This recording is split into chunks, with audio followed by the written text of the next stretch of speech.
BJP கூட இருந்தாதான் ஜெயிக்க முடியும்னு பல மாநில கட்சிகளுக்கு நெருக்கடி உள்ளாகிற போது அவங்க போய் சேர்றாங்க. ஆனா தமிழ்நாட்டுல மட்டும்தான் நீங்க பிஜேபி கூட கூட்டணியில இருந்தாலே உங்களையும் நாங்க தோக்கடிப்போன்ற ட்ரெண்ட் தமிழ்நாட்டுல தான் இருக்கு. ஏன் அப்படின்னு கேட்டீங்கன்னா 2019 தொடர்ந்து குறிப்பாக திராவிட முன்னேற்ற கழகத்தினுடைய தலைவராக மரியாதைக்குரிய இன்றைய முதலமைச்சர் ஸ்டாலின் அவர்கள் தலைமை பொறுப்பேற்ற நாளிலிருந்து தோல்வியை அவர்கள் தழுவவே இல்லை. அதை நீங்க இன்னொரு ஆங்கிள் பார்க்கலாம்.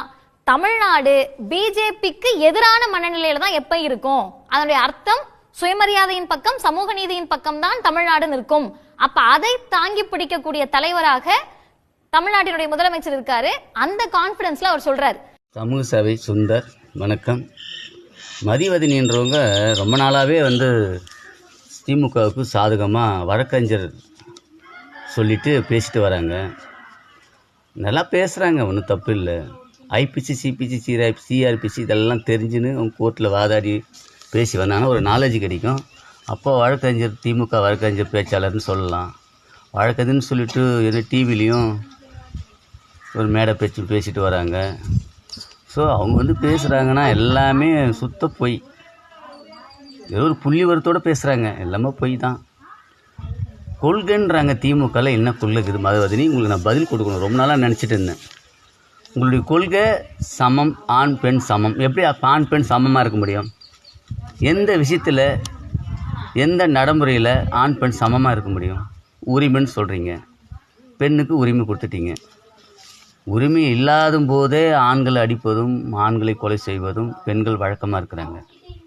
உரிமை இல்லாத போது சில பெண்கள் அந்த காலத்தில் ஆணாக இருந்தாங்க, பெண் பெண்ணாக இருந்தாங்க. அதுதான் இந்து தத்துவம், இந்துத்துவம், இந்து கோட்பாடு, இந்து பண்பாடு, தமிழ் கலாச்சாரம் அப்படி இருந்தது. அதை உங்கள் திமுக வெற்றி பெற வேண்டும் என்பதால் உங்கள் பெரியார் தாத்தா பேசி வந்தார், அண்ணாதுரை பேசி வந்தார். அண்ணாதுரை கலைஞர் கூட அப்படி பேசுறது கிடையாது. பெரியார் பேசியதை அப்படியே எடுத்து இந்து கலாச்சாரத்தை எதிராக பேச வந்தீங்க. பெரியார் முன்னாடி அயோத்திதாச பண்டிதர், எட்டமலை சீனிவாசன் பெண் உரிமை 1838 ஆங்கிலேயரிடம் மனு கொடுத்து ஆங்கில ஆட்சியிலே பெண் உரிமை பெற்று தந்தார்கள். பெண்ணுக்கு சொத்துரிமை, பெண்களுக்கு இடஒதுக்கீடு அனைத்தும் பெற்று தந்தார்கள். அந்த தலைவர்கள் திராவிட தலைவர்னா அயோத்திதாச பண்டிதர் தான். அவர் வழியில் தான் நீங்கள் உங்கள் பெரியார் தாத்தா திராவிட கொள்கையை பின்பற்றி வந்தார். அந்த கொள்கையை ஒழுங்காக உங்கள் திராவிட கொள்கையை பின்பற்றி வரல. உங்களுக்கு முன்னாடி யார்? அயோத்திதாச பண்டிதர். அவர் அனைமே பெற்று தந்துட்டார் பெண்களுக்கு. ஆனால் ஆண்களாகவும் பெண்களாக இருந்தாங்க. அயோத்திதாசர் பெரியார் மாதிரி பேசலையே. இது மாதிரி சாமி இல்லை, சாமி கும்பிடுவரெல்லாம் மூட நம்பிக்கை, தேங்காய் உடைப்பது, கூத்தாடுவது, வேல் குத்துவது, பம்படிப்பது, பூ போடுவது எங்கட அப்படின்னு ஒரு மூட நம்பிக்கைன்னு சொன்னீங்க. அதுக்கும் ஒரு கட்டு கதை. ஏன் சாமி இல்லைன்னு கேட்டால், நீ மூட நம்பிக்கை அதே வழக்கமாக வச்சுட்டுங்கிறீங்க. சாமி இல்லைன்னு சொன்னால் மூட நம்பிக்கை. நீங்கள் அது மூட நம்பிக்கையின் மூலயமா தேவையில்லாத செலவு பண்ண மாட்டேங்க, மூட நம்பிக்கையோடு சாமி வழிபட மாட்டீங்க. அதனால தான் நான் சாமி இல்லைன்னு சொன்னேன். சப்பக்கட்டு கட்டுனீங்க, ரைட்டு, ஓகே. மூட நம்பிக்கையாக இருந்தாங்க, ரைட்டு. அப்புறம் சாமியும் இல்லைன்ட்டிங்க. சாமி எப்படி தான் கும்பிடணும் அப்படின்னு கேட்டாலும் சொல்ல தெரியல. இயேசுநாதரில் கும்பிடலாம், முஸ்லீம் கும்பிடலாம் அப்படின்னு நீங்கள் சொல்லலை. ஆனால் அவங்க 2 மதத்தையும் மட்டும் ஒரு வார்த்தை கூட பேசலை. அந்த திராவிட தாத்தாவும் திராவிட திமுக உடைய ஸ்டாலின் முதலமைச்சரும் பேசுவதில்லை. 2 மதத்தையும் பேசுறதில்லை. இந்து மதத்தை மட்டும் குறி வச்சு அழகாக பேசுது. அப்போ அப்படின்னா என்ன? 2 மதத்தையும் தூக்கி பேசுறது. 2 மதத்துக்கு உண்டான கட்சிகள், 2 மதத்தில் இருக்கும் பீப்புள்ஸ் மக்கள் உங்களுக்கு ஓட்டு இது வரைக்கும் வாக்கு அளிச்சிருந்தாங்க. அதனால் நீங்கள் ஜெயிச்சிங்க. இதுதான் பாயிண்ட்டுக்கு வந்தேன். அப்போது எவ்வளோ நாளாக பார்ப்பனும் இந்து மதத்தையும் எதிர்கொண்டு பேசி பேசி பேசி மக்களை உசுப்பேற்றி உங்களுக்கு ஓட்டு போட வச்சிங்க. பெண் உரிமை சொல்லி உசுப்பேற்றி இன்றைக்கி பெண்கள் ஆண்களை அடிப்பதற்கும் ஆண்களை கொலை செய்வதற்கும் கள்ளக்காதல் மூலமாக குடும்பம் பிரிஞ்சு கோர்ட்டு வரைக்கும் போயிருக்கிறாங்க. மதவதினி, நீ ஒரு வழக்கறிஞர், உங்களுக்கு தெரியாதா? ஓகே. இப்போது பெரியார் பேச்சால் என்ன சாதனை பண்ணுகிறார், அந்த பெரியார் பேச்சால் மக்கள் விழிப்புணர்வாகி சமமாக இருக்கிறாங்க. ஆனால் பிரச்சனை ஏற்பட்டுள்ளது. சில வந்து அரக்கர் குணம் உள்ளவங்க அடிப்பாங்க, உதைப்பாங்க. அவர்களுக்கு வந்து சட்ட நீதியாக தண்டனை வரப்போகுது. அது இயற்கை, அது இயல்பான விஷயம், சட்டம் இருக்குது. ஆனால் நீங்கள் வந்து சமம்னு சொல்லிட்டா மட்டும் இன்றைக்கி வந்து பெண்கள் வந்து ஆண்களை கொலை செய்வது இல்லையா, ஆணவ படுகொலை நடக்கலையா, ஆண்கள் வந்து பெண்கள் கொலை செய்கிறாங்க. அப்போ மாறி மாறி இருந்துனுக்குது. உங்களுடைய பெரியார் பேச்சு என்ன ஆச்சு? கொலைகள் அதிகமாக இருக்குது, கொள்ளைகள் அதிகமாக இருக்குது. உங்கள் திராவிட கட்சியில் 72 ஆண்டாக நடந்து 76 ஆண்டாக நீங்கள் ஆட்சி பெற்று வருகிறீங்க. 2021 வரைக்கும் நடந்துனுக்கிறீங்க. ஆட்சி நடத்தி வரீங்க. என்ன நடந்துனுக்குது? எல்லாம் மக்களுக்கு புரிஞ்சு போச்சு. உங்கள் ட்ராமா செல்லாது. மதவதனி வழக்கில் வழக்கறிஞர் நடக்காது. 1957 காமராஜர் இருந்தார்.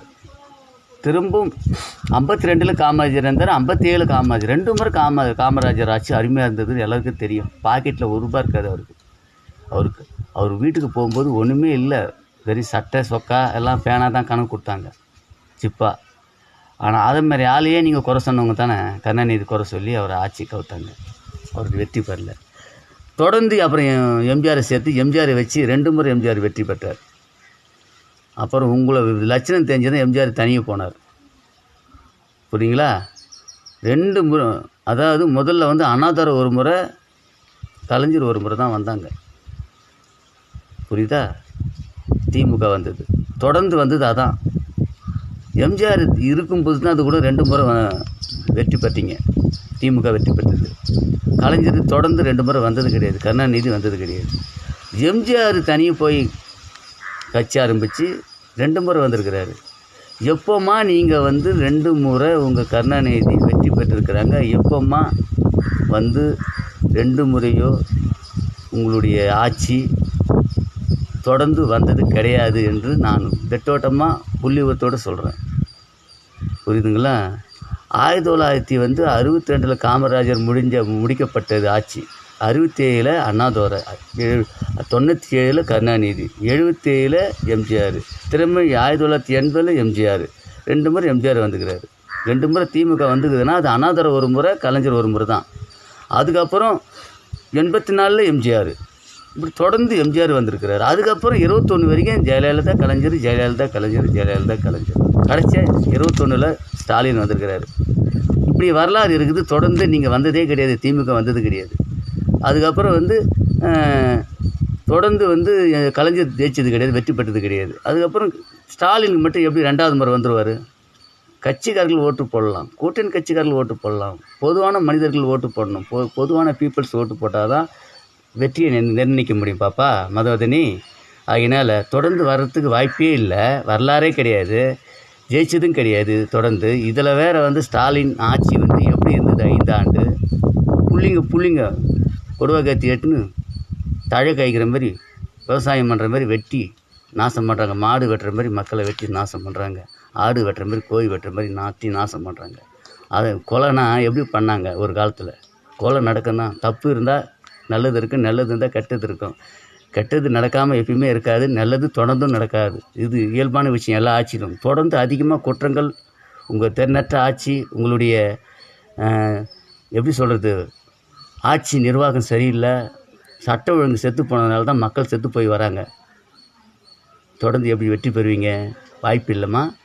அதனால் மதவதனி, உங்கள் கொள்கை என்ன? கொள்கையை பற்றி சொல்கிறேன் கேளுங்க. கொள்கைன்னா என்ன தெரியுங்களா? சம உரிமைன்னு சொன்னால் அதுக்கு சொல்லிட்டேன். சம உரிமை நீங்கள் இவ்வளோ பிரச்சனை வந்தது. கோயிலை வந்து இடிச்சிங்க, கோயில் நாங்கள் கட்டினே இருக்கிறோம். இந்து மதத்தை எதிர்த்து வரீங்க. இந்து மதம் அதிகமாக இன்றைக்கி வந்து பெருகி வந்துன்னு இருக்குது. அதிகமான இந்துக்கள் 87% வந்திருக்கிறாங்க. அந்த 87%ஐயும் நீங்கள் ஏமாற்றி நீங்கள் ஓட்டு வாங்கின்னு இருந்தீங்க. இதுமாரி இந்து மதம் சரியில்லை, இந்து சாமி சரியில்லை, பெண்ணை அடிமைப்படுத்தின்னு வந்தாங்க. பாப்பன் எங்கே இருக்கிறான்? இப்போ பாப்பன் எங்கே இருக்கிறான்? பார்ப்பன் எங்கே இருக்கிறான்? எங்கேயுமே இல்லை. உயர்ந்த ஜாதிகள், முதலியார், கவுண்டர்கள் ஜாதிகள் அங்கே வேலை செஞ்சு ஏழை மக்கள் அவங்க கொடுக்குற காசில் அதில் 10 ரூபாய் மிச்சம் பண்ணி அதில் படிக்க வச்சு ஏழைகள் முன்னேறி இன்றைக்கி வந்து நல்லா வந்து அவங்க தொழில் செய்து வாழுறாங்க. அப்போது உயர்ந்த ஜாதின்றது அந்த காலத்தில் இருந்து இருக்குது. அதனால் வந்து ஜாதியே எடுக்கணும்னு சொல்லி வரீங்க, ஜாதி எடுக்கலை. பெண் உரிமை பேசுகிறீங்க, பெண்களை உசுப்பேற்றி குடும்பத்தை தாலி அறுத்துட்டீங்க. இன்னொரு கொள்கை வந்து சுயமரியாதை திருமணம்னு சொல்லிட்டு உங்கள் தாலி வீட்டில் இருக்குது, எங்கள் தாலி அறுத்துட்டீங்க. இன்னொரு கொள்கை திமுக கொள்கை என்னன்னா, திராவிட கொள்கை என்னன்னா, கடவுள் வழிபாடு இல்லை, நீங்கள் கோயிலாண்ட போகக்கூடாதுன்னு. கோயிலாண்ட தான் உங்களுக்கு முக்கால்வாசியும் அவங்க யார் எந்த மேடையில் பேசுகிறீங்களோ உங்கள் பொண்டாட்டி உங்கள் எல்லாமே தலைவருடைய பொண்டாட்டி மனைவியெல்லாம் கோயிலாண்ட தான் உட்காந்துக்கிறாங்க, தாலியை காப்பாற்றிக்கிறாங்க, கணவரை காப்பாற்றிக்கிறாங்க. கணவர் இப்படி வெளியில் பேசிட்டாரே சாமி பற்றி, அவருக்கு எதுவும் வந்துடக்கூடாது. அப்போ எதுக்கு பேசுகிறீங்க? இந்த ஓட்டு வங்கியாக பேசுகிறீங்க, ஆனால் சாமி கும்பிட்றீங்க. அப்புறம் என்ன கொள்கை இருக்குது? கொள்கையே இல்லாத கட்சியில் இருந்துக்கிட்டு பாப்பா நீ ஒரு வழக்கறிஞர் வர சொல்லிட்டு ஏமாத்துற. உங்களோட கோர்ட்டில் வாதாடினா தானே உனக்கு வந்து சில விஷயங்கள் உனக்கு நாலேஜ் புரியும். உனக்கு பதில் கொடுக்கணும்னு நினச்சேன், அதான் நேரம் கிடச்சிது பாப்பா. உங்களுக்கு வெற்றி பெறாது. அதேமாதிரி பிஜேபிக்கு வரேன். எத்தனை நாளைக்கு தான் வந்து மதவாத கட்சி காந்தியை கோட்சாஸ் தொடவே இல்லை. நீதிமன்ற தீர்ப்பு வந்தது பாப்பா. நீ ஒரு வக்கீல் தான், நான் தீர்ப்பை படிச்சுப்பார். அப்படியே சுட்டு இருந்தாலும் அது வந்து வீர மரணம். கோட்சாவுக்கும் வீர மரணம், காந்திக்கும் வீர மரணம். அவர் என்ன செஞ்சாருன்றது அவங்க 2 பேருக்கு தான், கோட்சாவுக்கும் காந்திக்கு தான் கொள்கை பிடிக்கல, அதனால் அவர் சுட்டார். வெள்ளைக்காரனுக்கு சப்போர்ட்டாக இருந்தார். காந்தி ஒரு கொம்பு எடுத்து நாயை கூட அடிக்கலை. சுதந்திரம் வாங்கினதுக்கு காரணமே பல வந்து தியாகிகள் இருந்தாங்க. முக்கியமான தியாகி வந்து சுபாஷ் சந்திர போஸ் தான். அதெல்லாம் சுபாஷ் சந்திர போஸ் மூலமாக நாங்கள் வந்து அவர் வழியில் வந்து விவேகானந்தர் மூலமாக வழியில் வந்து அரசியல் செல்வாக்கு பிடிச்சி ஆர்எஸ்எஸ் ஆரம்பித்து பிஜேபி ஆரம்பித்து பிஜேபி இன்றைக்கி கொடி கட்டி இன்றைக்கி வந்து எல்லா மாநிலத்திலும் பறக்குது, வெற்றி பெறுது. நீங்கள் திராவிடம் ஒன்று இருக்கிற வச்சு தான் நீங்கள் வந்து ஓட்டு போடாத புறக்கணிச்சு வரீங்க. மக்களை பொய் சொல்லி இது மாதிரி இந்த மாதிரி பேச்சாளர்கள் வந்து பொய் சொல்லி பிஜேபி ஒரு தீவிரவாதம் பண்ணலை. தீவிரவாதம் பண்ணுறது நீங்கள். கொள்கைன்னா கரெக்டாக இருக்கணும். சாமியும் கும்பிடணுமா, சாமியும் இல்லைன்னு சொல்கிறது. அப்போ இல்லைன்னு சொன்னால் சாமி கும்பிட்றவன் சண்டைக்கு வரவன வரமாட்டானா? புரியுங்களா? ஒரே ஒரு தீபம், நீதிமன்ற தீர்ப்பு இருந்தால் தீபத்தை ஏற்றக்கூடாதுன்னு பிரச்சனை பண்ணிங்களா? அது ஒன்று போதும் பாப்பா. யார் வந்து தீபம் ஏற்றினா அவன் பாட்டுன்னு ஏற்றிட்டு போகிறான். முஸ்லீம் வந்து பிரச்சனை பண்ண மாட்டாங்கன்னு ஊர் உலகத்துக்கு தெரியும். அப்போ இருந்துக்கணும். கோர்ட் ஆர்டரை மதிக்காமல் நீங்கள் போய் மன்னிப்பு கேட்குறீங்க. கொள்கையும் சரியில்லை, உங்களுடைய கட்சி பணியும் சரியில்லை. நான் சொல்லிட்டேன், ஏழையாக தான் இருக்கிறான், பணக்காரனாக தான் இருக்கிறான், தெருவோரம் பிச்சைக்காரன் அதிகத்தின்னு இருக்கிறான். நல்ல கல்வி, நல்ல மருத்துவம் எதுவுமே இல்லை. நீட்டை வைக்கிற நீங்கள் ஏமாற்றிட்டீங்க. சாராய கடை மூடவே இல்லை. எவ்வளோ சொல்லிட்டு போகலாம். அதனால் நேரம் இல்லை. தயவு செஞ்சு உங்களுக்கு பதில் கொடுத்துட்டேன். இதோட நீங்கள் வாய் அடிக்குங்க. உங்களுடைய திமுக ஆட்டம் அடியோடு முடியும். நீங்கள் ஓய்வு பெறுவீங்க கண்டிப்பாக. எடப்பாடியார் ஆட்சி அமையும். எடப்பாடியார் திராவிட கட்சி ஓய்க்கிறது தான். நாங்கள் வந்து ஒவ்வொரு கட்சியாக சேர்த்து உங்களை வந்து கூட்டணி நாங்கள் வந்து ஒன்றா சேர்ந்துருக்குறோமே. நீங்கள் ஒன்றா ஒரு கூட்டணி வச்சுருக்கிறீங்களே, இதை பற்றி யாராவது எந்த கட்சினாவது எங்கள் பெரிய கட்சியோ இல்லை மாநில கட்சியோ பிஜேபி கட்சியோ ஏதாவது வந்து நீ உங்கள் கூட போயிருக்கிறாரு, திருமாவளம் போயிருக்கிறாரு, அங்கே போயிருக்கிறாரு, நீங்கள் குறை சொன்னால் அங்கே பதில் சொல்லுவோம். கூட்டணி கட்சியில் குறை சொல்கிறீங்களே, உங்கள் கட்சியில் வந்துட்டா நீங்கள் வெற்றி பெறுவதற்கு உங்கள் கூட்டணி கட்சிக்கு வந்துட்டால் போதுமா, சந்தோஷமா? ஆனால் பிஜேபி கட்சிக்கு யாரும் கூட்டணி வரக்கூடாது, எடப்பாடியார் கட்சிக்கு யாரும் கூட்டணி வரக்கூடாது. கூட்டணி சன்பரினால் கூட்டணி போயிட்டாங்க, மதவாத கட்சிக்கு கூட்டணி போயிட்டாங்க. அது உருப்படாது. இது மாதிரி இல்லாமல் பேசுவாங்க. வெற்றி பெறுவதற்கு யார் வேணாலும் கூப்பிடுவோம். உங்களை ஒழிக்கணும்னா எந்த கட்சி வேணாலும் கூட்டணி வச்சுக்குவோம். அதனால் தயக்கம் இல்லை. நீங்கள் அத்தனை போய் ஒரு நல்ல கட்சியை, தேசிய பிரதமர் அசிங்கப்படுத்த பேசுகிறீங்களே. சண்டை போட தான் உங்கள் முதலமைச்சர் வந்துக்கிறாரு. நிதிகளை வாங்கி மக்களுக்கு நிதி திட்டத்தின் மூலமாக அவங்களுக்கு கொடுக்கணும்னு சொல்லி இது வரைக்கும் இல்லை. சண்டை போட்டுங்கிறாரு. ஒரே நேரத்தில் நிதியும் வாங்கிட்டு இருக்கிறாரு. கடைசியில் இல்லைன்னாரு. மோடிஜி வந்து இணையதளத்தின் மூலமாக டிஜிட்டல் உலகம் ஆரம்பித்து இன்றைக்கி மக்கள் எல்லாம் வந்து அவங்கவுங்க மொபைலில் பணம் போய் மோடிஜியோட பணம் போய் சேருது, அவருடைய திட்டங்களை போய் சேருது. எல்லாமே பொய் சொல்லி நீங்கள் வந்து ஏரியாவிலே எடுக்கலை, கூடுதலாக தான் கொடுத்துக்கிறாங்க 25 நாள். அதையே வந்து இல்லைன்ட்டிங்க. அப்போ வந்து எல்லா செல்லுலேயும் இருக்குது பாப்பா. எல்லோரும் ஒவ்வொரு நபரும் சின்ன வயது பிள்ளைகளிலிருந்து பெரிய வயது ஆயா பாட்டி வரைக்கும் பெரிய மொபைல் உள்ளது, ஆன்லைன் மொபைல். அந்த ஆன்லைன் மொபைலில் வந்து தெரிஞ்சுக்கிறாங்க பாப்பா. நீ பேசுவதையும் அனைத்து தலைவர்கள் பேசுவதையும் புரிஞ்சுக்கிறாங்க. 11 லட்சம் வந்து நீங்கள் வாங்கியிருக்கிறீங்க. இது வரைக்கும் மக்களுக்கு எதுவும் செய்யலை. இதோட முடிச்சுக்கிறேன். மக்களே புரிந்து கொள்ளுங்கள். அந்த அம்மா வந்து மதவதனிக்காக இந்த பதில். நன்றி.